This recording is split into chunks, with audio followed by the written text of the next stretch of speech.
नमस्कार दोस्तों, स्वागत है आपका हमारे YouTube चैनल ओजांग टाइम्स में। और वक्त हो गया है खबरों के पोस्टमार्टम का। तो बात करते हैं प्रधानमंत्री नरेंद्र मोदी की सरकार के 8 साल पूरे होने के उपलक्ष्य में भारतीय जनता पार्टी बड़े जश्न की तैयारी कर रही है, जिसका 26 मई को बड़े स्तर पर होने वाले जश्न के लिए पार्टी के बड़े बड़े नेताओं ने बैठक भी की थी। खबर है कि भाजपा जनसभाओं से लेकर सरकार की उपलब्धियों और हवन और हनुमान चालीसा का पाठ जैसे अन्य कार्यक्रमों को लेकर तैयारियां कर रही है। वहीं जब इसी सिलसिले में जानने के लिए ओजांग टाइम्स की टीम अलग अलग जगहों पर पहुंची, जहां आम जनता ने देखिए क्या कुछ कहा। हमारे साथ एक बुजुर्ग व्यक्ति है, आइए उनसे जानते हैं वो क्या कहना चाहते हैं। बीजेपी के 8 साल पूरे होने जा रहे हैं, उसका वो जश्न मनाने जा रहे हैं, क्या कहना चाहते हैं आप उसके बारे में? हमें बड़ी खुशी है कि बीजेपी सरकार जो है 8 साल पूरे होने पर जश्न मना रही है, लेकिन महंगाई और बेरोजगार और भ्रष्टाचार और गरीबी पर कोई मतलब इस पर भी तो विचार करना चाहिए उनको कि इसको लेकर के जश्न मनाते हैं। ये दूर करने के बाद तो ज़्यादा बेहतर होता। बिल्कुल भी खुश नहीं है आप उनकी? नहीं, बिल्कुल नहीं है। बेरोजगारी चरम सीमा पर है, महंगाई चरम सीमा पर है, भ्रष्टाचार चरम सीमा पर। हम लोग ठेली पटरी पर काम कर रहे हैं, रोज़ पुलिस तंग कर रही है और रोज़ अथॉरिटी वाले तंग कर रहे हैं। हम लोग कहाँ जाएंगे गरीब आदमी? और आज जो गरीब मजदूर के बच्चे हैं आज अच्छे स्कूल में नहीं पढ़ सकते हैं, सरकारी स्कूल में पढ़ाई नहीं होती है। आज ये स्थिति हो गई है कि इतने पैसे में किसी भी व्यक्ति अगर जिसकी आमदनी लाख रुपए से कम है वो अपने बच्चों को नहीं पढ़ा पाएगा। ये व्यवस्था इनकी है, यही है और कुछ नहीं है। मैं खुशी है कि 8 साल पूरे होने जा रहे हैं कि आप जश्न मनाइए, लेकिन इस पर पहले विचार करके ही जश्न मनाना चाहिए था। बस अब इतना ही कहेंगे, ज़्यादा नहीं कहेंगे हम। क्या कहना चाहते हैं? सरकार के 8 साल पूरे होने जा रहे हैं, क्या कहना चाहते हैं आप उस पर? पब्लिक खुश रहनी चाहिए। पब्लिक तो खुश है तभी दोबारा आए वो, लेकिन आपके अपने पॉइंट ऑफ व्यू मैं खुश नहीं हूँ। पब्लिक तो बहाव में बहती है। हिंदू मुस्लिम चाहिए तो सत्ता में बने हुए हों। हिंदू मुस्लिम के जब नारे लगेंगे, अच्छे से बोल लेते हैं, हिंदू मुस्लिम अच्छा कर लेते हैं इलेक्शन टाइम पे, तो सत्ता में आ जाते हैं। बाकी कुछ नहीं है। एजुकेशन पे काम ठीक से नहीं हो रहा और इक्वलिटी पे काम नहीं हो रहा। हिंदुओं की बात करते हैं, बीजेपी हिंदुओं की बात करती है, पहले सबको हिंदू तो बना ले। हाँ, लेकिन देश खाली हिंदू से नहीं चलता ना, वो तो उसको एक साथ लेकर चलना पड़ता है। हिंदू भी तो कहाँ है? हिंदू भी तो कुल 15% ही लोग हैं हिंदू, बाकी सब हिंदू थोड़ी हैं। वो तो वोट लेने के लिए हिंदू बनते हैं, बाकी तो सबको बनाया जाता है बेवकूफ़। बाकी तो सब दलित हैं, ओबीसी हैं, सब ये है, इस तरह से वो। और एजुकेशन पे काम कोई खास नहीं है। एजुकेशन अगर आप देश में 2 चीज़ें सही सुधार लो, एक एजुकेशन सही सुधार लो और इक्वलिटी पे काम हो जाए, कोई किसी का सम्मान से सब जिए, तो सबसे बड़ा काम होगा। एजुकेशन पर आप 1 नेशन 1 राशन कार्ड करते हैं, 1 नेशन 1 एजुकेशन कर दो। IAS का बच्चा भी उसी स्कूल में पढ़े और गरीब का भी बच्चा उसी स्कूल में पढ़े, पता चल जाएगा कि कौन काबिल है। बात यह है ना कि एजुकेशन नहीं सुधर रही है, ये सब चीज़ें हैं। लेकिन इससे तो जो देश की अर्थव्यवस्था है वो तो खराब हो रही है ना कहीं ना। अर्थव्यवस्था तो खराब होएगी जब पैसा को आप गलत जगह पे लगाओगे, मंदिरों पे पैसा लगाओगे, मस्जिदों में पैसा लगाओगे। वहाँ से इतना बहुत सारे ऐसे मंदिर हैं जहाँ पर इतना सोना दबा हुआ है, उसको निकालो, उस अर्थव्यवस्था में लगाओ। देश में रोज़गार देने पे लगाओ, लोगों को शिक्षा में सुधार में लगाओ, हेल्थ में लगाओ। इतना दान पड़ा है मंदिरों में, बहुत सारे मंदिर इस तरह से हैं जिसमें वहाँ सोना है बहुत सारा, उसको लगाओ देश में। मुद्दों से भटका रहे हैं, नई रोजगारी है कुछ, और सिलेंडर इतना महंगा हो गया है, डीजल इतना महंगा हो गया है, बस जीना बेहाल हो गया है।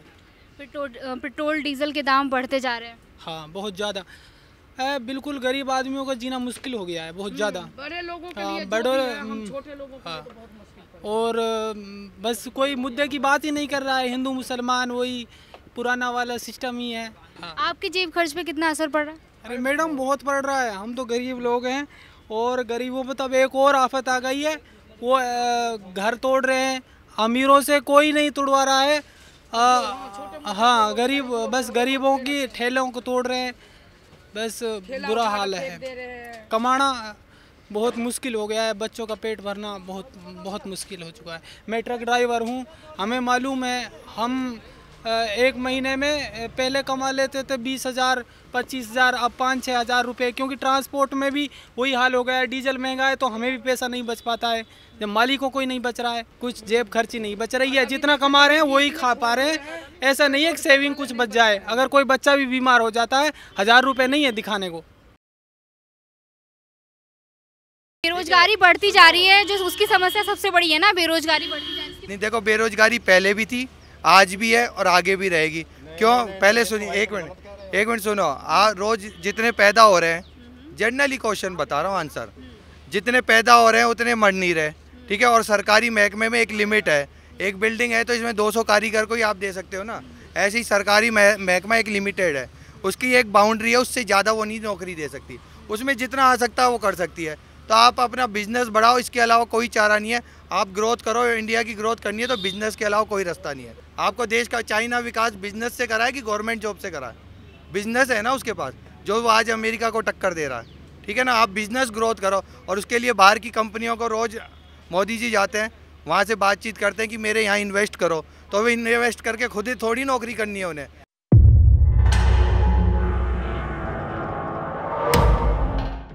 एंटरटेनमेंट की दुनिया में पिछले करीब 10 सालों से चला आ रहा कॉमेडी शो शायद अपने अंतिम चरण में है, लेकिन हम बात कर रहे हैं इस शो की, तो इसमें कोई शक नहीं है कि इस समय इस शो ने अपनी एक ऐसी शाख बनाई है कि लोग बेसब्री से इंतज़ार करते हैं। यहाँ तक कि लोग अगर किसी कारण घर में नहीं होते तो ये शो से पहले ही घर लौट आते हैं। अब देखना होगा क्या ये शो द कपिल शर्मा की जगह ले पाएगा, क्या ये नया शो ऑडियंस के दिलों में अपनी जगह बना पाएगा या फिर फ्लॉप होगा। अब ये तो आने वाले समय में पता चल ही जाएगा। टीवी की दुनिया का popular show the Kapil Sharma show fans को काफ़ी पसंद आता है। देश ही नहीं बल्कि दुनिया भर के लोगों के बीच इसकी पॉपुलैरिटी ज़बरदस्त है। मगर शो के फैंस के लिए एक सैड न्यूज़ सामने आ रही है। रिपोर्ट्स की माने तो कपिल शर्मा का पॉपुलर शो रिप्लेस हो रहा है और उसकी जगह इंडियाज़ लाफ्टर चैंपियन आ रहा है। जी हाँ, ये शो लेकर फिर से हाजिर हो रहे हैं शेखर सुमन। शेखर सुमन को उनके अभिनय कौशल, पावर हाउस प्रदर्शन, उनकी बेजोड़ बुद्धि, सेंस ऑफ ह्यूमर और इमीडिएट फीडबैक के लिए जाने जाते हैं। शेखर ने हर बार अपनी दमदार परफॉर्मेंस से इंडस्ट्री में अपना लोहा मनवाया है। इंडियाज़ लाफ्टर चैंपियन के साथ एक बार फिर वे लोगों को गुदगुदाहट के साथ हंसाने के लिए आ रहे हैं। द कपिल शर्मा शो लंबे समय से दर्शकों का मनोरंजन कर रहा है, लेकिन अब ये शो बंद हो रहा है। शो के कलाकारों ने रैप पार्टी भी की है। The India's laughter champion Shekhar Suman का यह शो कपिल शर्मा के शो को रिप्लेस करने के लिए पूरी तरह तैयार है। आपको बता दें कि इस शो के प्रति लोगों का उत्साह देखते बन रहा है। ऐसा कहा जा रहा है कि शेखर के शो में अर्चना पूरन सिंह भी होंगे। शेखर सुमन कहते हैं कि मैं इंडियाज़ लाफ्टर चैंपियन को लेकर बेहद उत्साहित हूँ। यह एक ऐसा शो है जिसका उद्देश्य सारे गमों को भुलाकर बस खुलकर हंसना है, जिसकी इस समय सभी को सबसे ज़्यादा ज़रूरत है। सारे कंटेस्टेंट आपको हंसी से लोटपोट करने के लिए पूरी तरह तैयार हैं।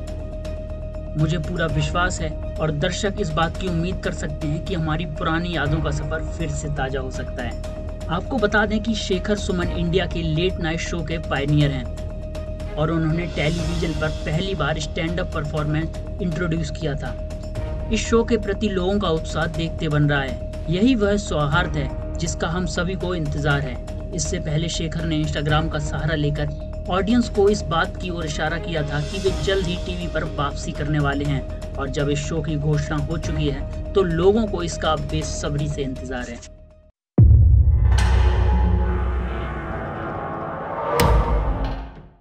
हिंदुस्तान की जमीन पर स्वर्ग की उपाधि वाला कश्मीर, जहां पर ऐसे ऐसे हंसी नज़ारे देखने को मिलते हैं जैसे कि हम सचमुच स्वर्ग का सफ़र कर रहे हों।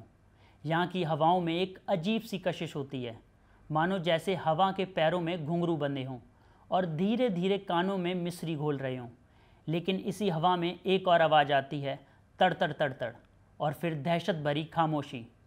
और इसी खामोशी में गुम हो गई यहाँ के लोगों की चेहरे की हंसी, उनकी खुशियाँ। लेकिन हमारी सेना ने कुछ हद तक उनके चेहरों से मायूसी हटा दी, और उसकी वजह क्या है आइए जानते हैं।